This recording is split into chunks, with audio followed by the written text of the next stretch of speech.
Saudara, ketemu lagi dengan saya di CTN Channel Memulihkan dan Membangun. Saya berharap saudara dalam keadaan sehat dan sejahtera. Saudara-saudara, saya mau sampaikan kali ini mengenai hal bagaimana cara yang tepat menerapkan ayat-ayat kitab suci dalam kehidupan. Saudara-saudara, hampir sebagian orang di dunia ini mengakui bahwa kitab suci merupakan pedoman hidup dan pandangan hidup yang dapat menjadikan orang yang melakukannya atau menerapkan ayat-ayat di dalam kitab suci menjadi orang benar, orang baik, dan orang yang mulia. Saudara-saudara, persoalannya di sini adalah bagaimana bisa menerapkan ayat-ayat kitab suci dengan tepat, efektif, efisien, sehingga sungguh-sungguh itu bukan hal yang membebani, tapi hal yang menyukakan. Saudara-saudara, pada kesempatan ini saya mau berikan trik atau strategi atau cara-cara bagaimana bisa menerapkan ayat-ayat kitab suci dalam kehidupan nyata secara tepat. Ikuti saudara video ini berikutnya. Nah, sebelum saya melanjutkan, untuk menyemangati saya, silahkan saudara untuk tekan subscribe, kasih like, dan komen di bawah video ini. Terima kasih.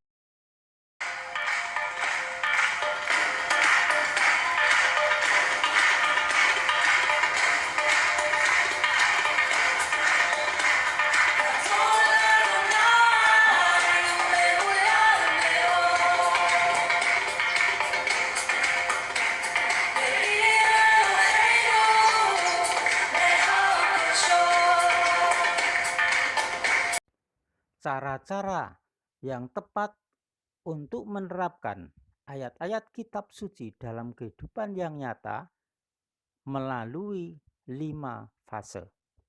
Saudara, mari kita lihat fase yang pertama. Fase yang pertama adalah mendengar atau membaca kitab suci. Nah, inilah saudara-saudara yang harus kita lakukan. Kalau mendengar, berarti kita mendengar dari orang lain yang membacakan kitab suci atau melalui media digital yang menghasilkan suara yang bisa kita dengar, atau melalui radio, itu mendengar. Atau membaca langsung, berarti kita berhadapan dengan buku cetak berupa kitab suci atau media digital. Nah, di situ kita membaca dan itu akan diserap oleh otak. Apa yang kita baca semuanya akan diserap, direkam oleh otak. Apa yang kita dengar sama saja direkam oleh otak kita. Kebiasaan, kemampuan membaca harus dilatih, saudara-saudara. Sebab ada orang yang tidak suka membaca, tapi suka mendengar. Ada orang yang suka mendengar, tapi juga suka membaca. Saudara-saudara, ada yang lebih lagi yang bisa kita serap dan masuk ke otak lebih besar dari kalau membaca aja, mendengar aja, yaitu membaca dan mendengar. Sekarang ini sudah ada kitab suci digital. Di situ kita bisa baca sekaligus mendengar suara dari ayat-ayat itu. Nah, ini lebih banyak bisa diserap oleh otak kita daripada mendengar saja atau membaca saja. Kebiasaan mendengar atau membaca itu memang tidak mudah, saudara-saudara. Memerlukan waktu, santai, tidak terbebani, tidak tertekan. Nah, ini meluangkan waktu ya tidak lama. Mungkin 5 sampai 10 menit atau 5 sampai 20 menit kita luangkan waktu khusus untuk membaca atau mendengar atau membaca dan sekaligus mendengar apa yang ada di dalam kitab suci itu. Nah, ini yang fase pertama. Kemudian fase yang kedua adalah mengingat atau menghafal. Apa yang sudah kita baca, apa yang sudah kita dengar, atau apa yang sudah kita baca dengar, itu kita ingat. Atau istilahnya kita hafal. Oleh sebab itu, saudara, jangan langsung banyak ayat yang kita baca atau kita dengar. Tapi kita sesuaikan kemampuan otak kita. Dan itu harus dilakukan secara rutin, tidak langsung banyak. Mengingat atau menghafal ayat-ayat kitab suci itu berkaitan dengan kemampuan otak kita. Saya gambarkan begini, saudara. Ada satu ruangan untuk menyimpan barang-barang. Misalkan ada 5 jenis barang yang harus disimpan dalam ruangan itu. Terus pada hari itu banyak barang langsung dimasukkan. Harusnya barang-barang itu dimasukkan bertahap selama 1 minggu, itu dilakukan 1 hari. Dimasukkan aja di situ, setelah itu terus ditutup. Kemudian saudara, hari berikutnya kita membutuhkan salah satu jenis barang dan kita harus masuk ke ruang yang tadi dan mengambil. Apa yang kita hadapi, saudara? Yaitu kita pertama harus mengingat barangnya tadi diletakkan di sebelah mana ya. Kita harus mengingat, jadi membutuhkan waktu, saudara. Kemudian yang kedua, setelah ingat kita harus membongkar-bongkar lagi baru bisa mengambil. Ini butuh waktu banyak, saudara. Dan kemungkinan untuk lupa itu ada. Nah, kalau sudah lupa tadi di mana, itu bisa berjam-jam mencarinya, harus bongkar semua, saudara. Sehingga harusnya kebutuhan kita dalam waktu 5 menit harus dapat, tapi itu lebih dari 5 menit kita menemukannya, sudah kadaluarsa, sudah terlambat. Oleh sebab itu, saudara-saudara, yang tepat begini. Untuk memasukkan di dalam ruangan, itu kita masukkan barangnya bertahap. Misalnya hari Senin kita masukkan barang jenis A. Kita tata rapi, kemudian kita kasih tanda di situ, di sudut misalkan. Kemudian hari Selasa kita masukkan barang lagi. Kita tata, kita ingat di situ. Tidak langsung banyak, saudara, tapi sedikit demi sedikit. Kemudian beberapa hari kita butuh, kita masih ingat. Karena apa? Kita masukkan sedikit-sedikit, sehingga kalau kita butuh barang A di mana ya, kita langsung di sudut sana. Kita langsung cari, ambil. Jadi tidak membutuhkan waktu. Dengan demikian, kalau kita bertahap sedikit demi sedikit memasukkan dalam gudang itu, maka untuk mengingat dalam rangka mengambil kembali itu butuh waktu yang cepat. Nah, ini dalam hal mengingat dan menghafal sama, saudara-saudara. Karena yang kita butuhkan adalah muncul kembali dari otak kita. Nah, kalau kita misalkan hari itu membaca 2 jam atau 1 jam gitu ya, lebih pendek, itu ayat yang banyak, misalkan berapa pasal tuh, 5 pasal kita baca. Coba saudara bayangkan, itu pagi misalkan, sore ditanya, yang kamu baca tadi tentang apa? Nah, mungkin apa yang dilakukan, saudara? Wah, apa ya? Atau mungkin lupa. Atau kalau ingat, butuh beberapa waktu baru, tadi tentang ini. Tetapi berbeda, saudara. Kalau hari itu dalam waktu 15 menit, saudara hanya mengingat dengan membaca atau mendengar tadi 2 ayat atau 5 ayat begitu ya. Kemudian saudara baca berulang-ulang, saudara ingat, kemudian sorenya ditanya orang, kamu tadi baca ayat kitab suci tentang apa? Saudara pasti lebih cepat menjawabnya karena barangnya sedikit, ayatnya sedikit. Saudara cepat mengingat, masih nempel. Nah, besok lagi saudara baca ayat berikutnya, berapa ayat. Saudara tidak hanya membaca, tapi juga mengingat. Dengan demikian apa yang terjadi saudara? Kalau memasukkan ke otak itu sedikit demi sedikit, dengan waktu yang bertahap secara kontinu, maka ingatan itu tidak hanya sebulan 2 bulan saudara. Mungkin sampai puluhan tahun saudara ingat apa yang saudara baca tadi. Berbeda kalau misalkan anak belajar semalam, ya, semalaman belajar, banyak materi dipelajari, itu bisa masuk dan saat setelah baca itu mengingat kembali itu bisa saudara, cepat. Tapi nanti kalau hari berikutnya pas ujian ulangan, apa yang sudah dipelajari tadi keluar ditanyakan, akan sulit mengingat kembali, memunculkan dari otak kembali. Atau butuh waktu lama sehingga sudah habis waktu ujiannya. Atau lupa sama sekali. Mengapa saudara? Seperti saya katakan tadi, kalau materi banyak dimasukkan ke otak dalam waktu yang singkat, maka masuknya bisa, tapi keluarnya sangat sulit dan mungkin sangat sulit dan butuh waktu lama atau lupa sama sekali.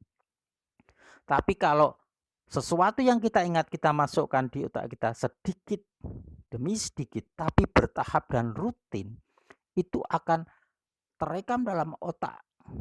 Dan kalau dimunculkan lagi, ada orang bertanya, itu lebih cepat keluar. Artinya apa? Kita lebih ingat, cepat ingat. Dan itulah yang kita harapkan, saudara-saudara. Sebab apa, saudara-saudara? Mengingat ayat-ayat sangat penting. Karena kalau kita tidak ingat, tidak hafal ayat-ayat kitab suci, bagaimana kita bisa menerapkan dalam hidup? Ya enggak? Begitulah logikanya saudara. Kita banyak baca, mendengar berulang kali. Tapi kalau tidak kita ingat, hafal, maka apa yang akan kita terapkan dalam kehidupan? Nah, itu saudara-saudara, dua fase ini adalah fase yang sangat penting.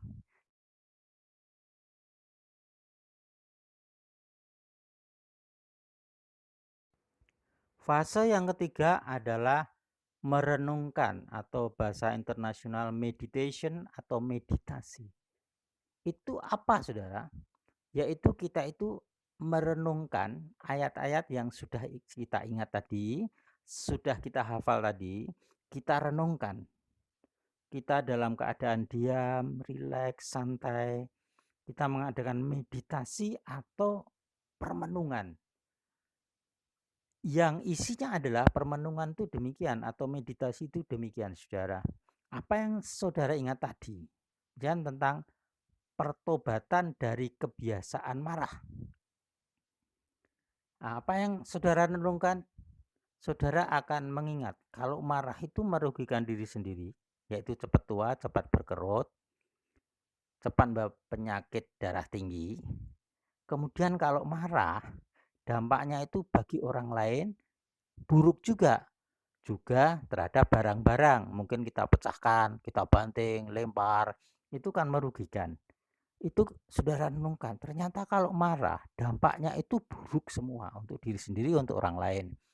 Kemudian saudara renungkan, bagaimana saya bisa menghentikan marah ini. Tadi dalam kitab suci bilang, kalau marah jangan sampai malam. Berarti marah itu hanya sampai sore hari saja. Jangan dibawa sampai malam karena akibatnya lebih buruk lagi. Dosa akan numpuk-numpuk mengikuti marah itu. Karena itu saudara, dalam rangka ini saudara akan merenungkan meditasi. Bagaimana saya akan memulai untuk menghentikan kebiasaan marah ini? Apa ya yang harus saya lakukan? Apa ya yang harus saya mulai? Apa yang saya harus persiapkan? Apa saya harus minta bimbingan rohaniwan senior atau orang lain yang sudah punya pengalaman yang sama dengan ini, atau mencoba sendiri? Itu ada di dalam meditasi atau permenungan. Kemudian dalam permenungan itu juga saudara ngambil sikap. Kapan saya mau melakukannya untuk memulai pertobatan dari marah ini? Kemudian saudara ambil komitmen saat permenungan meditasi itu. Dan saudara harus punya keyakinan bahwa dengan apa yang saudara ambil untuk berbuat yang baik, yaitu berhenti dari kebiasaan marah atau bertobat dari kemarahan, saudara punya keyakinan positif. Hasilnya jauh lebih baik daripada sebelumnya. Hasilnya lebih sempurna, membawa dampak yang lebih luas, yaitu kebaikan bagi banyak orang, keberuntungan bagi banyak orang. Itu harus positif. Nah, kemudian dalam permenungan itu juga saudara mengubah pikiran negatif menjadi pikiran positif. Hilangkan prasangka buruk terhadap orang lain, terhadap situasi, terhadap diri sendiri. Ambil pikiran positif. Dan ini harus saudara terapkan. Nah, itu namanya permenungan atau meditasi. Kemudian, saudara juga perlu menentukan dalam meditasi permenungan itu. Terus saya mau mulainya gimana? Gimana ya? Terus waktunya mulai jam berapa? Sekarang atau besok? Nah, itu saudara-saudara.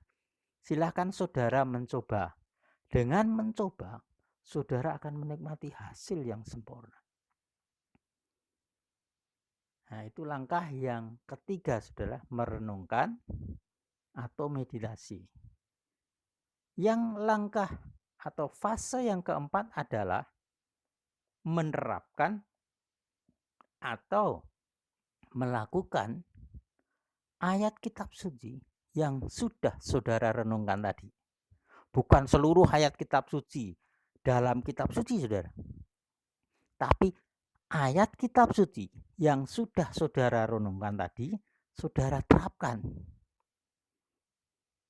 Kalau tadi tentang pertobatan dari marah, maka itu saja yang saudara kejar dulu untuk tercapai. Itu dulu dilakukan. Ambil komitmen tadi di meditasi, sudah saudara ambil putusan melakukan, maka ketika menerapkan melakukan ini, saudara melakukan dengan kesadaran, terus mengingat ayat kitab suci itu, kemudian melakukan dengan sukacita.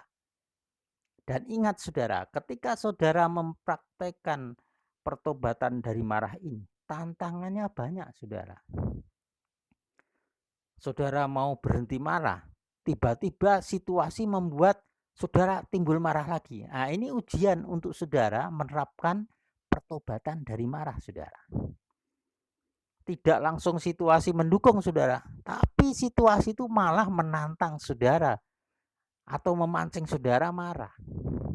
Nah, kalau saudara di dalam permenungan tadi sudah komitmen, maka saudara menghadapi hal-hal yang membuat saudara terpancing marah, maka saudara akan menghadapinya dengan apa yang sudah direncanakan dalam permenungan tadi.